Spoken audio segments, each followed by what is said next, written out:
Hi guys.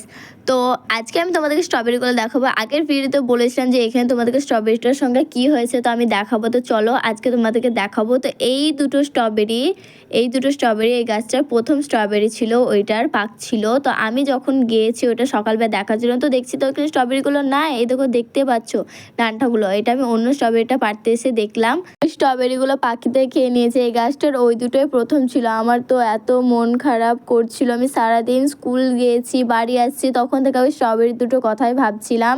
তো আরও যেন পাখিতে না খেয়ে নেয়, তার জন্য এখানে জাল কাটছিল মা এটাতে দেওয়ার জন্য, এই দুটোর জন্য না খেয়ে নেয় তার জন্য এখানে এই দুটো পেরে নেওয়া হচ্ছে। এটা দেখতে পাচ্ছ, এটা যেটা পারলো হাতে নিয়ে আছে, এইটা তলাটা একটু সাদা হয়েছিল, তোমরা দেখতে পেলে। কিন্তু ওইগুলো যদি পাখিতে খেয়ে নেয় তো এই দুটো ভাগ্যে জুটবে না, তার জন্য মা পেরে নিল।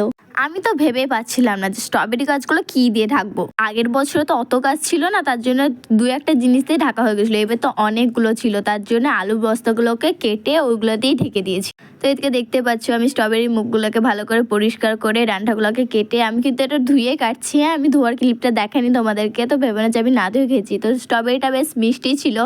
সো এইখানে এই মিনি ভ্লগটা শেষ করছি। ওকে, বাই বাই।